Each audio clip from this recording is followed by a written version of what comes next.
Okay, I'd like to welcome everybody and introduce the top three of round 7 for the Star Mazda Championship presented by Goodyear in round 3 of the Visit Florida Championship. In third place we have Krohn from Houston, Texas. Driving the number 47 Anderson Racing Norse Cutting Abandonment Tafilia Coliseum Mazda.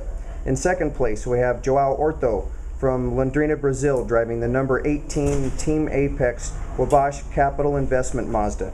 And winning today's Visit Florida Championship race here in New Jersey is Tristan Vautier from Krohn, France, driving the number 38 Anderson Racing Moulin TP Cecibion Cirque du Liquier Mazda. Is that close? Not bad, not bad. Excellent. We'll start with Anders. You qualified fourth.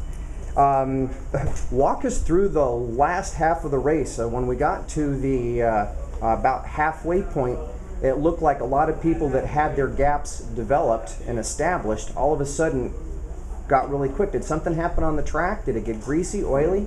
Well, for sure the cars were falling off, but mainly it was lap traffic.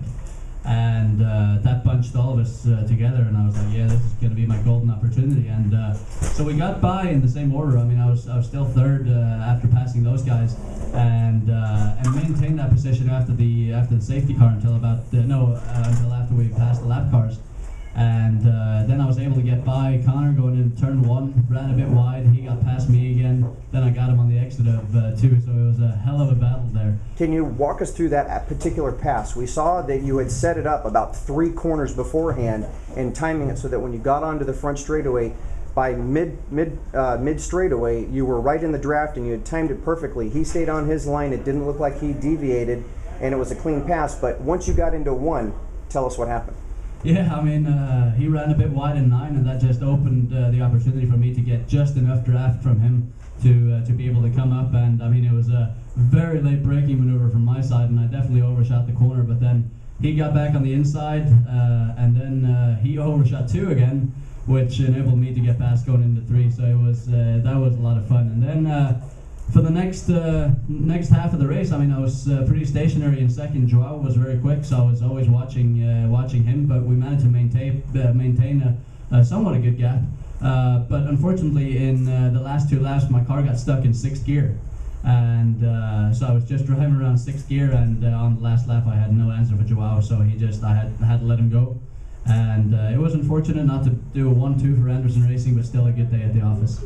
Excellent. No, it was a good, clean race. We were all impressed from the outside. Joao, you had passed Connor Daly. Can you walk us? It was on lap 27. Can you tell us how that set up and what transpired? Yeah, it was fun to watch these 2 guys battle for the position too, and I was able to catch there too. And Connor, he got slow from the exit, and I was able to time me so I could pass him on about to turn 5. Pass on the inside, and he came raw through, and on the inside I have to block him again. It was hard, but I was able to pass him, and Krohn had a problem with his gear, and I was able to pass him in the last lap too. Is celebrating out of the car just as difficult as driving the car as we listen to you exhausted and out of breath? Yeah, it's so hot out there. And I came from 8th position, a lot of traffic too, and concentration the whole time. You can't make any mistake, and the track was getting slicky and slicky. The last turn, it feels like it was wet, but it was like that for everybody. But yeah, that was pretty hard. Well, it looks like most of you were on the clean side of the track for the start of the race. Was it something that you felt that was obvious that when you weren't drivers left? Not at all. No, I was. We were 3 wide on the start. And I mean for the standing start. The standing start, the cars that were on the even positions. You had qualified 8th, you qualified 4th, and you. Yeah, I qualified 2nd. So you were all on the driver's left, which was the clean side of the course, and all 3 of you gained positions on when the light went green.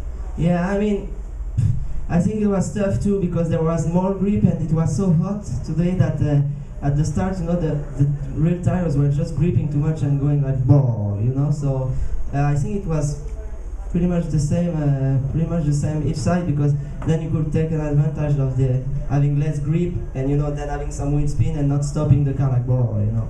So you think having the excess grip on the fast line of the track was actually a deficit? Yeah, I think all of us think so. Yeah. Yeah, and we were on the outside of definitely. Yeah. We should probably have the guys who were on the inside of the track sure. and to see what their impression is. Excellent. Yeah, I should introduce it. Congratulations, Tristan Vautier, for the win today. It was a hell of a drive, nice and clean. For a while there, you had created a nice enough gap that was comfortable, and then once you on lap 21, you were catching the lap traffic. How was that, trying to time your pass? And at this point, Connor was still in P2. What was in your mind as far as trying to set up the passes to be able to creep the gap and continue that on from the race? I mean, that was really hard mentally because, you know, you work so hard to make a gap and you catch traffic. But I said, okay, Tristan, stay calm. For sure, you're gonna lose time on Connor at the start, but just take the opportunities where they are. Stay patient, and, you know, go when the opportunity is there. Don't try any stupid move because that's the moment where it's gonna really catch you. So I said, okay, Connor's gonna have the same trouble, so just go over it and stay calm. At any point in time, let me back up. At one point in time, you had as much as a 7-second gap. Was there any time over the radio that the crew members or yourself came to the conclusion, say, hey, I have a good, comfortable gap, click it down a notch, or were you at qualifying pace the entire time? I got a problem with my earplugs this morning that we didn't manage to really solve for the race, so I had no radio. I had no dashboard at the end, so that was really hard because I didn't really know where I was, but I kept watching my mirrors.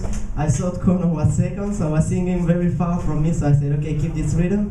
But actually, Anders and Joao were behind. I didn't know it, but, you know, I just tried to drive clean because the track was so bad at the end. The car were so going off that it was so easy to make a mistake that I just said, okay, 5 races, nightmare, you know, that's gonna end, so just take this win even if it's with a smaller gap, you know.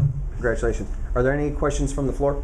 Yeah, Tristan, I just want to ask, how did you get off to a particularly good start, or did Connor not get a great start? Honestly, I didn't focus on Connor. I think my start was decent. I mean, with the grip we had on track, we had so much grip that it was so hard to keep the revs on, you know. I think I had a decent start, but I didn't see Connor start for sure. Mine was better, but I think he got a normal one too. But, you know, I just didn't focus on his car. For all of you, Connor came into this weekend kind of dominating, and then 2 different race winners this weekend. What does it say about kind of the competitiveness of the series?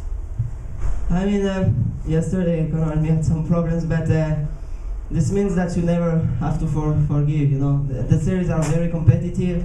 Connor and Junkos dominated qualifying so far, but we all knew that we had a good race car and that we could have them, you know, with fighting so hard, and the team just continued pushing so hard. I really want to thank them because we honestly had a 5 races nightmare. I was leading Laguna Seca before having a suspension failure.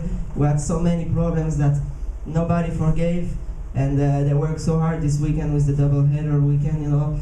They worked until 2 hours in the morning, and, you know, we never forgave, and that paid off, so I'm really happy, really happy. How about for you two? Can you talk about the kind of racing for second and third and how competitive this race was? Yeah, I mean, it's been somewhat frustrating the past few races. It seemed like they've had an abnormally big gap as to what this series normally has. I mean, always in this series we've seen tenths being swapped between the top 5, and you know, it's been way ahead. And this weekend, luckily, we were able to take him. So let's try and carry that momentum and keep decreasing his points gap. We know it's large, we know it's a big mountain to climb, but together with Tristan, together with Mick, and the other guys on the team, you know, they're doing a fantastic job, and we're doing everything we can to take them down. And any other questions from the floor? I'd like to take this opportunity, since we're going to use this on the internet, and I can edit